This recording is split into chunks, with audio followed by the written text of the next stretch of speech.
Començarem per la part més senzilla d'aprendre l'anglès, que són els pronoms personals. Pronoms personals que en anglès serien personal pronouns. Així. I diguem-ne que es podrien diferenciar en dos tipus. Bé, es podrien diferenciar en molts tipus, però anem a començar pel principi i anem a dir que n'hi ha uns que es refereixen a una sola persona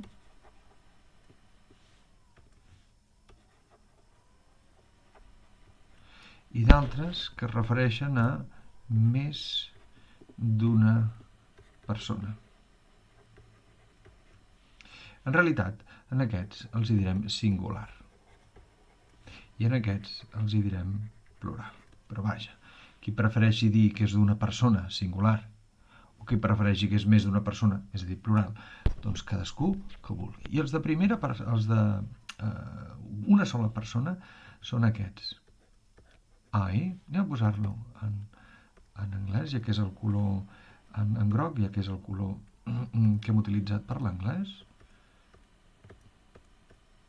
Ara, i són I, i la pronunciació de I és aquesta. I. Són you. Pronunciació you. He. Pronunciació he.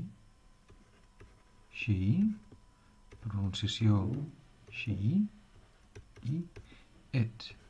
Pronunciació gairebé com si fos una E, però no una E. No és et, sinó un it. Com si fos una E tancada. It. Aquests són els de primera persona. I els significats, molts de vosaltres ja els sabeu, que són aquests. Aquest és jo, aquest ets tu, aquest és ell, aquesta és ella, i això d'aquí, ets, la majoria de les vegades el deixarem sense traduir. Si el volguéssim traduir, diríem allò.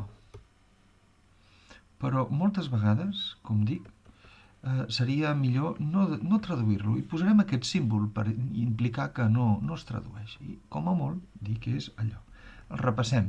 Serien I, you, he, she, it. Molt bé. Si volem distingir una mica més, veurem que aquest d'aquí és primera persona, se li diu primera persona perquè és la persona que parla. Aquesta d'aquí és la segona persona perquè és la persona amb la que parlem. I aquests pronoms d'aquí es diuen de tercera persona, perquè no és la persona que parla, ni amb la que parlem, sinó de la qual parlem. Una cosa és jo, que parlo amb tu, però parlo d'altres persones, en aquest cas d'ell, d'ella o d'allò. És per això que a vegades diem no parlis de terceres persones. Doncs és d'ell, d'ella o d'allò d'aquí. I aquests són els del singular. Anem a veure quins són els del plural. En plural, surt malament això, ara. En plural, quan hi ha molts jos junts, diem que són nosaltres. I la pronunciació és we. Quan hi ha molts tus junts, sou vosaltres. You. I la pronunciació és you. I quan hi ha molts d'ell, o d'ella, o d'allò, junts, diem que és they. I la pronunciació és they. Fixeu-vos en aquest símbol d'aquí. No és una D tradicional, sinó que és una D que deixa passar una mica l'aire. Les traduccions són aquestes.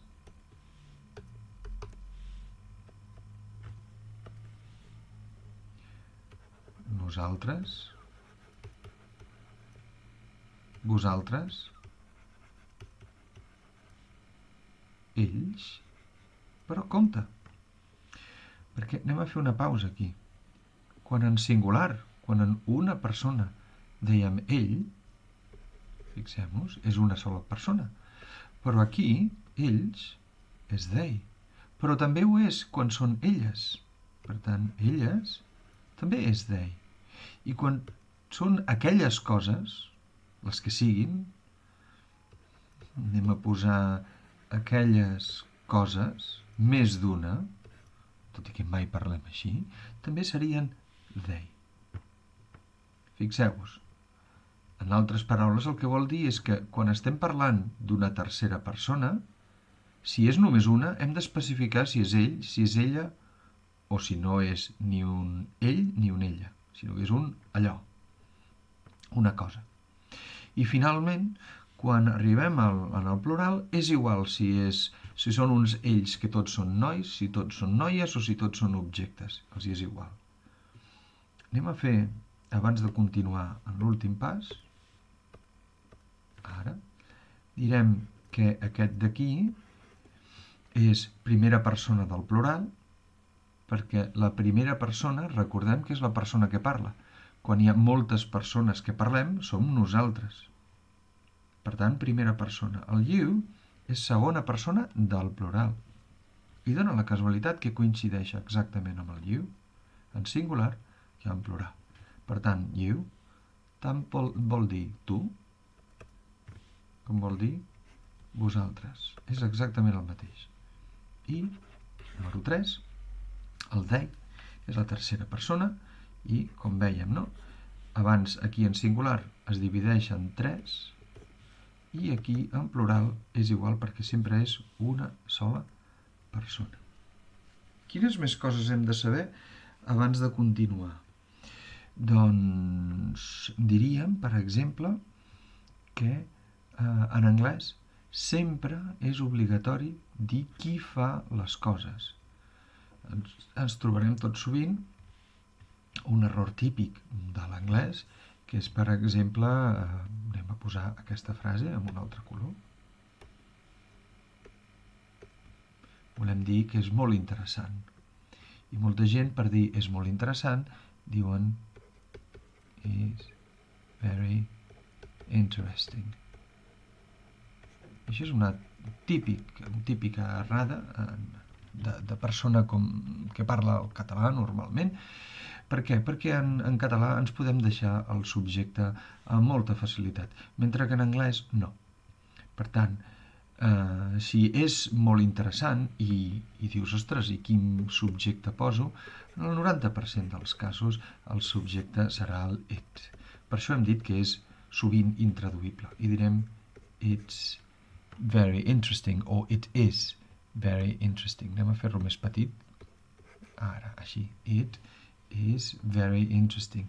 Semblant, no? Si volem dir que és fàcil, is easy. És la típica frase que diria algú que encara no domina l'anglès, dirà is easy. Ui, és fàcil, no? És fàcil. No.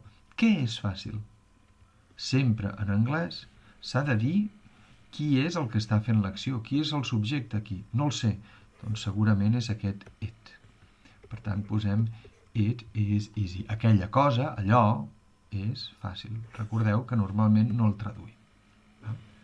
Anem a posar un altre exemple.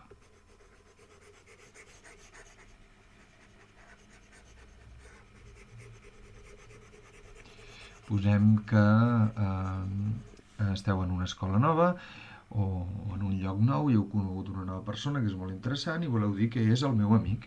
Llavors, fixeu-vos, en català diem és el meu amic. Is my friend. Vale? Però la pregunta és, com sempre, qui és el teu amic? No l'has posat. Has de dir-ho. Si és un noi, haurem de dir que he is my friend. Si és una noia, sí. Doncs hauríem de dir she is my friend. She is my friend. Què més? Última cosa que potser hauríem de recordar és ens enfoquem sobretot aquí, en la tercera persona del singular. Això d'aquí seria que utilitzem el he per totes aquelles coses que siguin mascles. I sí, dic mascle i no masculí expressament, perquè una cosa és el masculí. Diem, per exemple, el bolígraf, que és masculí. diem l'ordinador, que és masculí. Però en anglès, encara que sigui masculí, no van mai amb el he. No podrem dir l'ordinador he. No. És mascle. Per tant, només homes, nois, avis, persones que siguin mascle. She, com us podeu imaginar, és només per femelles. És a dir, ha de ser per una dona, per una noia, una noieta, una àvia, una tieta, totes elles són she. Però compte, igual que abans hem dit mascle però no masculí, aquí diem femella però no femení, perquè una taula en anglès no és she, una impressora no és she. Llavors, què són? Qualsevol cosa que no sigui mascle, qualsevol cosa que no sigui femella, és it en anglès. I això què vol dir? Doncs que la impressora de la que parlàvem abans, com que no és mascle ni femella, és it. I per tant, podem dir la impressora és blanca, és cara. The printer is white. It is expensive. En parlàvem abans també de l'ordinador, no? L'ordinador, és que és he, no. He només és si són mascles. Per tant, l'ordinador és it. I diríem, l'ordinador és nou, l'ordinador és car, o simplement és car. The computer is new. It is expensive. S'entén? Molt important. Per tant, per acabar aquesta lliçó, els pronoms personals, molt, molt, molt importants. N'hi ha els que es refereixen a una sola persona i els que es refereixen a més d'una persona.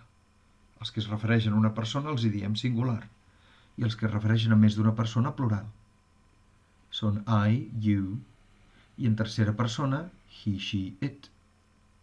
Quan diem he ens referem només a paraules que són mascles, no masculines. Quan ens referim a she ens parlem només de paraules femelles, no femenines. I it per qualsevol cosa que no sigui humana masculina ni humana femenina. O humana mascle, millor dit, i humana femella. En plural tenim we, nosaltres, tenim you, vosaltres, que sí, coincideix amb el you en singular, i they, que et vol dir tant ells com elles, com aquelles coses, perquè no cal reflectir si és mascle o femella. I aquests serien els pronoms personals de subjecte. En una altra lliçó parlarem dels pronoms personals objecte.